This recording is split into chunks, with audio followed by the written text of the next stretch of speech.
All right. So thanks again for coming on the show and bearing with me there, John. It's all good. You've been pretty busy over the past year. Yeah. Well, Yeah.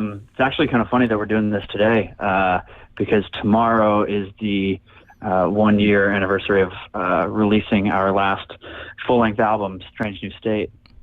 So it's something I've been thinking about a lot in the last few days coming up on this anniversary. But yeah, we've been pretty busy since then, playing a lot of shows around the city and recording more music and kind of making plans for the future. So it's been real busy. So just on this 1 year anniversary, any thoughts in retrospect about Strange New State? Yeah, in a lot of ways I kind of feel like it's a miracle that it even happened. We were really fortunate to we did a crowdsourced the funding for it, and we were really fortunate to be supported by as many people who donated to our cause as we were. So it was really cool. That was a great moment of building a community around us, and the recording of the album, it was like really, it wasn't super fast, but at the time it definitely felt really quick. I think we went into the studio and it took us a course of like a month to record everything, and that was going in just here and there. But listening back to a lot of the songs, I am still proud of it. It's still something that I'm kind of impressed with. It also still feels to me, when I listen to the entire thing, which I haven't listened to it all in one sitting since we released it, but looking back on the songs that we recorded and put on that album, definitely is interesting to see kind of how we were experimenting and playing with different kinds of sounds that were new to us at the time, and to kind of a year later see which of those have kind of stuck and which of those I never ever want to do again. So any song in particular from that album that you think just really stands out on top of all the others? Yeah, I mean, I'm a real big folk and country fan. So like the first, that album, the first half of it is pretty heavily weighted towards the kind of Americana tinged folk rock, whatever that means to you. But so I really like a lot of those early songs. But like, to me, my personal favorite will always be a song that's in the middle of the album, smack dab in the middle. Like if the album was a vinyl, it'd be the end of side A. It's a song called Eli Fletcher.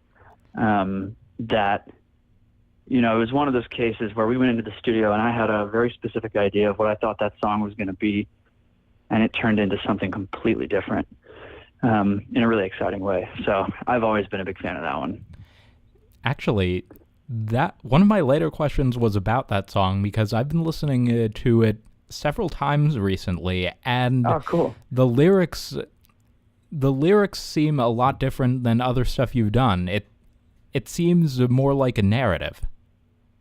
Yeah, it is. And one of the things that I thought about a lot when I was writing those lyrics is, in some ways, make it sound almost like a nursery rhyme. Like the rhyming scheme, it's just couplets the entire way through. And I think it's something like crazy, like 6 verses, with all the choruses added in, and all of the verses are just couplets. So I wanted it to have this almost, I guess nursery rhyme feel is one of the best ways to put it. Because I just really liked the juxtaposition between that feel and the music, which turned into this kind of like really grand folk rock orchestra kind of thing. Became way bigger sounding than I anticipated or intended it to be. And not just the music contrasts it, the lyrics are possibly the furthest thing from a nursery rhyme. Yeah, it was one of those things that, for anybody who's listening who hasn't heard it yet, it's about a guy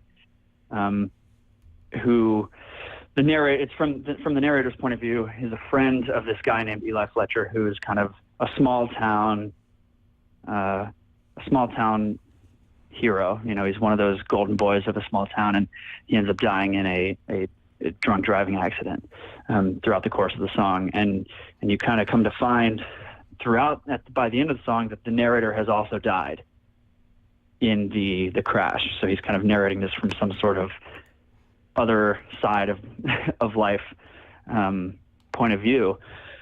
But yeah, it was one of those things that I wrote, and I was like, well, this is the least commercial thing in the entire world, but it has always had a soft spot in my heart, so it made the record. And actually, I think I'm going to add that to the playlist later, possibly right after this interview, so all of you listening, totally. like two people listening to Great. this can hear it. And for those of you listening online, because this is going to be posted on YouTube very shortly, I'm going to put a link to that in the not in the comments, but in the video description.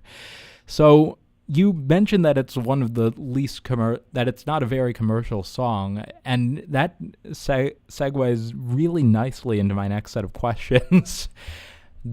Great. So, when I did an interview over the summer with Chicago's guitarist Keith Howland. You can find that on the internet, by the way. I'm also going to put a link to that. It's shameless self-promotion, but who cares?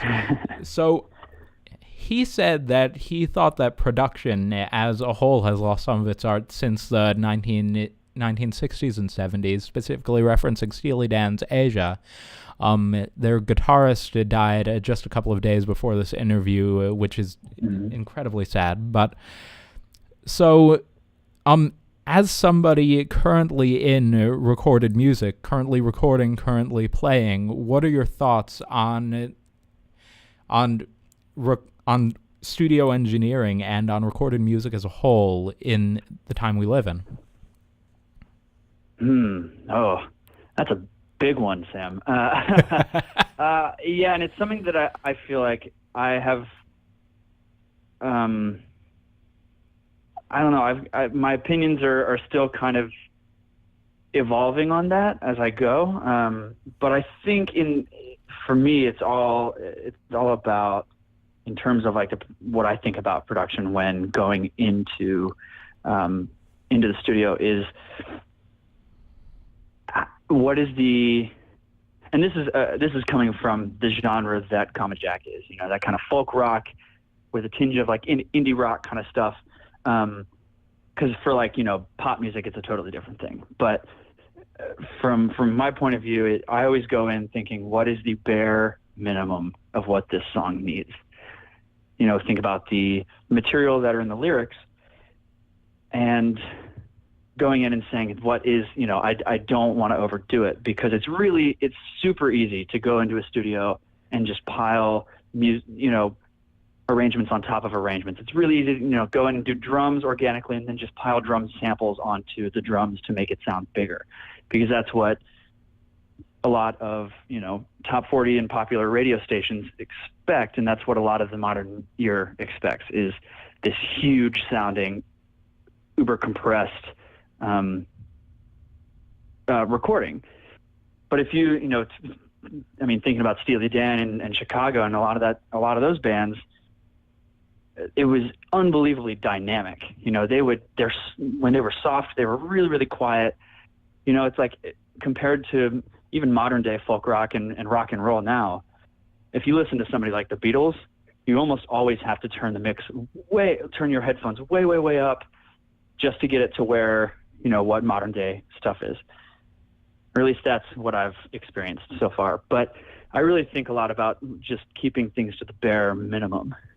And of course, like, there will be some songs that do want to get really big and have more lush, complex arrangements. But it's, in my experience, has been a trap that's really easy to fall into, is just like stacking production on top of production, which in a lot of ways can really kill the magic of a song. So I know that's kind of where my mind is. But I don't know. We'll see. Ask me this time next year, and I'll probably give you a totally different answer. Oh, well, I'm looking forward to doing so. Is that an invitation to ask you for another interview in a year? Yeah, sure. Um, so, so if I'm understanding you correctly, you're saying that the production should be subject to the song itself rather than to simply trying to do as much as possible. Tentatively, yes, that's what I think I'm saying. Because I've found that even when I've kind of gone in saying like, all right, I'm going to do like a really kind of different vibe with this song, even when I don't know, there's like a certain sound that I personally can't get away from, and I think that's the way it is with a lot of writers. Is you've got this core sound, and even when I don't know, it's just your own personal voice will come through your writing. And I feel like so far that's kind of been the case with me as well. And, it's funny that you played Electric Circus first, because that's the most wildly left field for us so far. But again, talk about the material of the song dictating the production. Because we really went in thinking we were going to get like a really organic, pared back, kind of chill, like indie rock Kevin Morby vibe, where it's just like, there's the instruments, it's just like, that's a band and that's it. But for that bridge, Harper James, my co-producer, who is a genius, was like, dude, it's called Electric Circus. Like, we have to do a circus, we just, because there were no real words to that bridge. There was no lyrics. I just wanted it to be like a Rolling Stonesy kind of open bridge that just jammed. But it wasn't quite working. So then we started adding in all that kind of weird electronic, sample-y kind of stuff. Actually, the first time I heard that song, I was a little bit blindsided because it was a stark contrast. Contrast from any of your previous work. Yep. Yeah, definitely. But that was like definitely the most nervous I think I've been to put out a new song, because I knew there were going to be so many people that were like, what is this, like what the band is now? So I don't know. What did you definitely think out there? What did you think the reception to that song was? I mean, I know I really liked it. I wouldn't have played it otherwise. Yeah, I mean, a lot of people that I've talked to, at least, and the journalists that covered the song liked it a lot. They found it really kind of singular in its sound. It's a pretty unique track, I think, but who knows? I'm biased. But yeah, it definitely did seem at least intrigued, is what most people were, that I gathered. So I know you might not quite be done with your next album yet, but how do you think that it compares to your previous two works? And I hesitate to say two, because I know you've been writing for a heck of a lot longer than the past 2 years, since 3 years since Bull Holland was released. It's a good question. I think, we are kind of working on a third album, but the timetable is a little loose with it. So it's not like we've got the pedal to the metal trying to get it out, early next year or anything. But we are kind of moving forward with the third full length. And I think, to me, I think that the sound has kind of, like, I see it almost as like a little bit of a pendulum. Like if Bull Holland is on the left, the pendulum swung over to the right for Strange New State for in a couple of different ways. And I feel like we're kind of coming back and finding some sort of middle ground. Or at least I am. I don't know. It's hard. I'm doing a just terrible job of describing it, but a little bit less screamy, shouty sometimes, I think, and especially in terms of like the political protest stuff, which right now is obviously a pretty hot time politically protesty kind of in that area. But I think, you listen to, like, the song Postmodern Blues on Strange New State is something that I'm not shying away from writing, but I've found that one of my goals with all the music that I'm writing is I want to find a way to put listeners in a more emotionally open kind of place, if that makes sense, like a little more emotionally open. And I think Postmodern Blues, even for somebody who agrees with every single word that is in those lyrics, Postmodern Blues is a little bit of a closed off song. You know what I mean? Absolutely. So it's like, I think for me, it's the difference between Postmodern Blues and something like Old Faded Flag on Strange New State. It's less about like preaching at somebody and screaming at somebody, and more about kind of taking an observational stance, and just kind of saying what I see. I don't know. I guess we'll just have to wait and see how it turns out.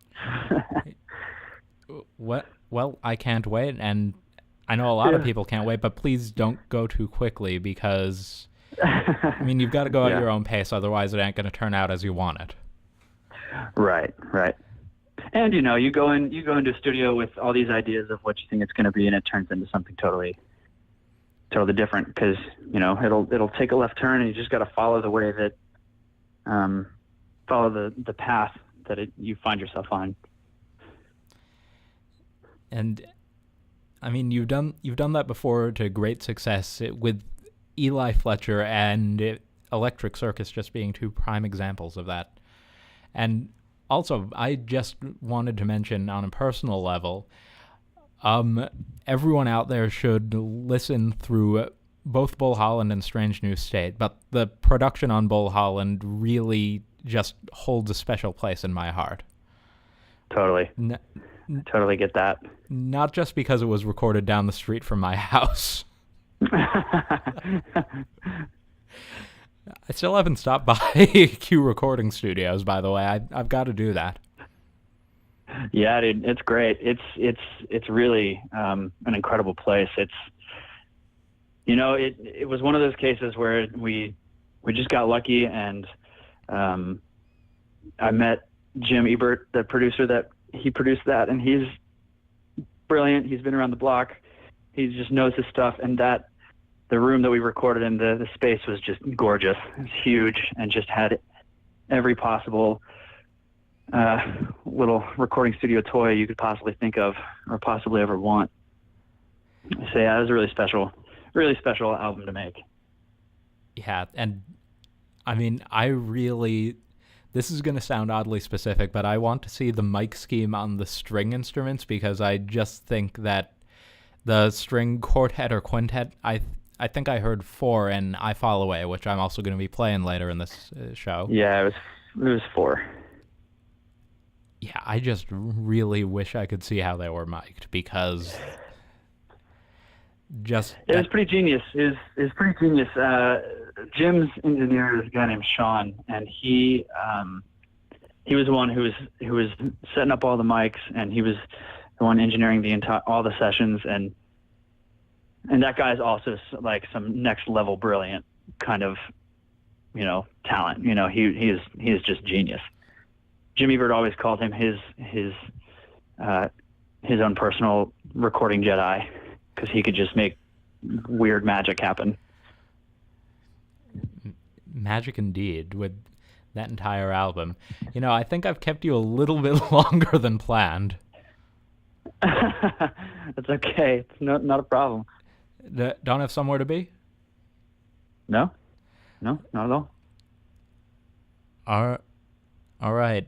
Well, I actually think I've made it through everything that I wanted to talk about. Just sorry for talking about your first album so much. It's all good. It was the first thing of yours I heard. It was what made me listen to you. Good stuff. Well, I'm glad you like it so much. I don't really care what snags somebody. If you like something, you like it, and I'm glad you kept listening all these years. Yeah. So thank you so much for coming on the show, John. It's always a pleasure to have you, and I look forward to whatever you're putting out next. It's definitely going to be spun on this station. Awesome. Thanks a lot, Sam.